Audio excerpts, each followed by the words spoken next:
everybody. Welcome to Tic-Heads. Yeah. Well, I imagine, Lewis, since the release of your documentary, you've been asked about it a lot. Probably no place more fitting to talk about tics and Tourette's than on the Tic-Heads podcast. Oh, sick. Some man. Nice one. Yeah, no, brilliant. I might need to start listening because I don't know fuck all about Tourette. I just have it. Yeah, same. You just kind of a needle in a haystack and you're just kind of running through it, really, aren't you? Yeah. That was the interesting thing about the documentary, Lewis, is that you had been ticking and it beginning worse and worse with your anxiety and the pressure. But then very late in the documentary and late in your life, you were told, oh, you have Tourette's, which is an interesting thing to be told at your age. Yeah. It was weird. It was one of these things where, so I've always done like wee things. Like, do you know what I mean? Like when I was younger, I used to like blink quite a lot. Like I used to like, I used to, this weird, but like I smelled my hands all the time and like smelled my hand. I always, even to this day, still make this noise when I would go, I'd go like, and I feel like I need to get it in like a certain point in my throat. And then, you know, as you say, like, as I got like sort of bigger, as with like my music and all the rest of it, like I would just sort of, my anxiety would get worse. And then I noticed when I was getting anxiety and getting worse, I twitching and sort of my neck goes like to the left and my shoulder goes up. And, yeah. I have noticed that. Yeah. Does it become really, like, obviously you expressed it in your massive documentary, which me and my fiance watched the first day it came out. We fucking loved it. Finger up the bum. Woohoo, let's go. Was that a tick or was that how much you enjoyed it? That was a tick. Shut your mouth. And I did notice that it does get tough for you on stage and you just push through it. And pretty inspirational. And that's also what I do. I just fucking push through it, mate. I just don't care and I just nail it, you know? Like a fat bitch in a bakery. I think that's... Yeah. Sorry. Yeah. Like, that's the only... Oh, good. I think it's the only way to do it because it's like, I've been looking online, like how to stop it, how to like calm it, whatever. But you're in such... You feel the world around you, do you know what I mean? Yeah, so you're like... Situations are always going to arise where you're either more stressed, excited, whatever it is. For me, it happens when I'm like... Just any sort of extreme emotion I feel, I like... Yep. Do you know what I mean? Yeah, I know. I get you. So it's like one of these things of, just having to push through. And I guess I'm lucky because I have the luxury of choosing. Okay, if my tics were so bad one night where I like couldn't move, I could cancel a gig. Like the thing for me is like I've been getting a lot of like stuff about kids who have got it, who like have to go to school and all the rest of it, who have got it. And it's like that to me is the thing where it's so mental that people there's not more spoken about it because it must be so hard for like, because when I was a kid it wasn't so bad, but like for kids who've got it bad it must just be like a nightmare sometimes. Yeah. And people who are introduced to Leighton initially find them quite funny or jarring or frightening.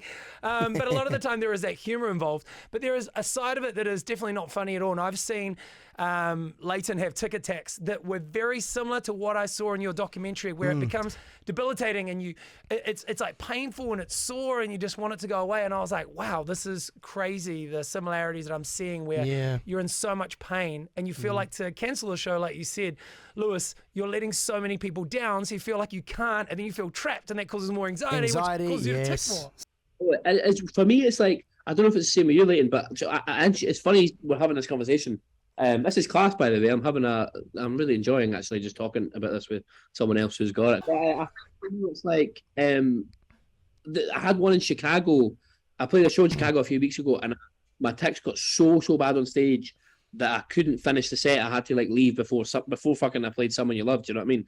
And it was the crowd had to finish the set, but I got backstage and it just got worse and worse, and it was like I couldn't move. Like I was on the floor, like doing shit that like my whole body was just jittering, shaking, couldn't catch my breath. Like it was like it was like I was having a seizure. That's what it was like. I was that I don't usually with and all the rest of it, but it was hot. That was like the worst one I've had, and it can be fucking horrible. And that's why like there's a like viral video of a guy in Scotland who's got it, who like says like your dog's got tits and all the rest of it and fuck off nosy, you know.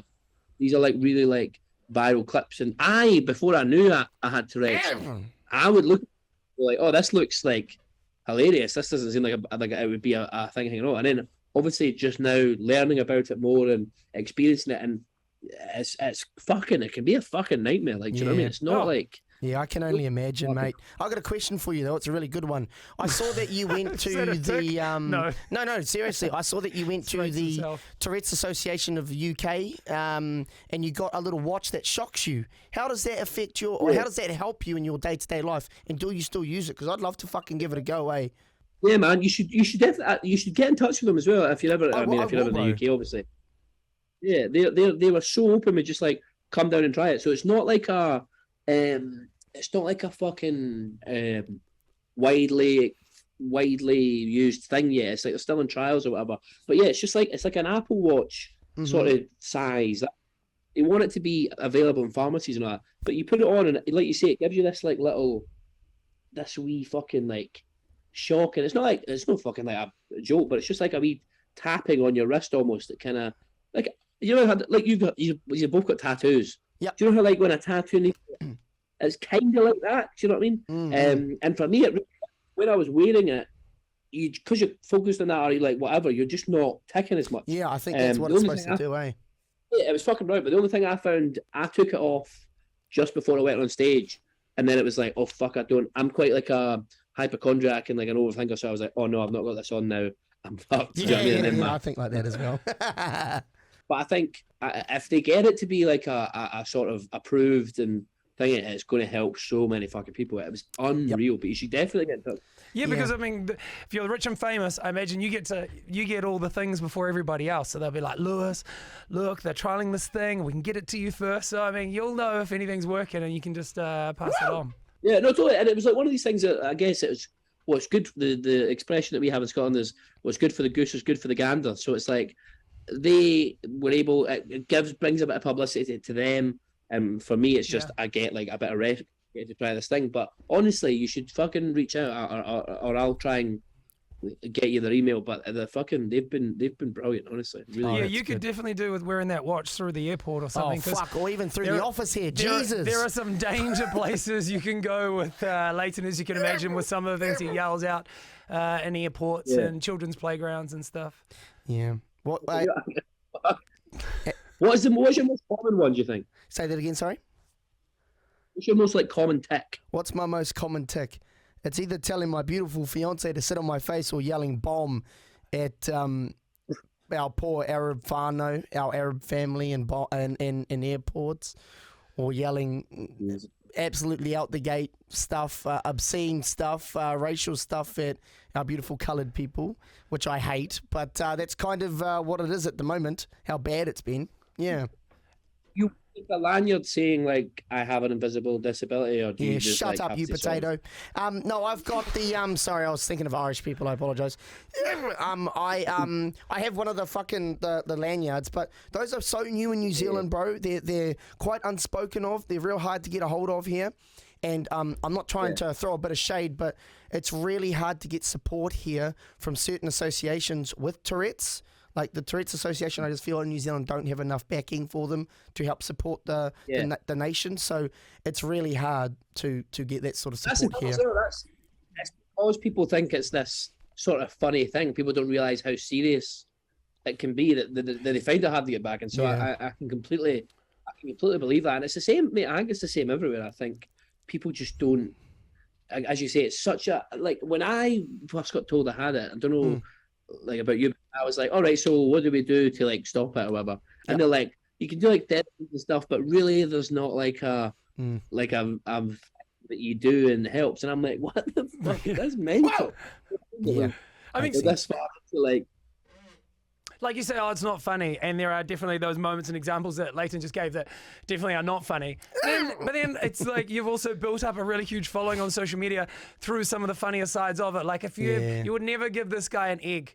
If you wanted this guy to cook you breakfast, you need to take watch. Eggs off the table because he will just hoof them into the ceiling every time. So. I'm coming to Glastonbury this year, boy. You bring me a box of eggs, they'll be on your head. I'm coming to Glastonbury. I've got a hospo pass. There'll be like a thing so being if you're like, around, I'm going to come ticket you. There'll be like, Lewis Capaldi gets egged, and you'll be like, no, he's got Tourette's though. Not a boss, it's all right, don't worry. Do you know what I mean? I'll be like, he's one of the boys. No, mate, for sure, I will. Fuck yeah, one of the boys! Yeah, well, link up, man. Let's do it. It sounds good. Yeah, fuck it. I'd love to. I was actually just telling my management here, fuck, I'd love to meet that cunt Clesto. I'm 100% coming, but yeah, that'd be a really cool moment in my life because not trying to suck on your black balls. Sorry, not trying to suck on your balls. Sorry again. Not trying to blow shit up your ass, but you're the bomb, bro. You're the bomb diggity. And you spread a lot of awareness about your mean ass music, cool music, and Tourette. So that's inspiration in my eyes. Legend, man. It's nice to meet you, and I'll be checking out your shit after this. So for sure, man, it's been a fuck yeah. Let's do it. pleasure. Well, we're not the only one that's wanting to suck on Lewis's balls today. Yeah, He's a ballsack. busy man with many interviews. So, Lewis, thank you so much for kicking off season 2 of the Uncle Tics podcast. We appreciate your time, man, and all the best with your Tourette's and you managing it in the same way that I know Leighton is day to day, bro. Appreciate your time and being so vulnerable about your condition. Mate, don't be daft. Legends, man. Leighton, nice to meet you, mate. Clint, good to see you again. Cheers for taking the sign, boys. I'll do it. Love you, bro. Thanks for coming Lewis through. Capaldi, thank you, brother. Fuck, you're the man. See you later. See you, bro. Take it easy.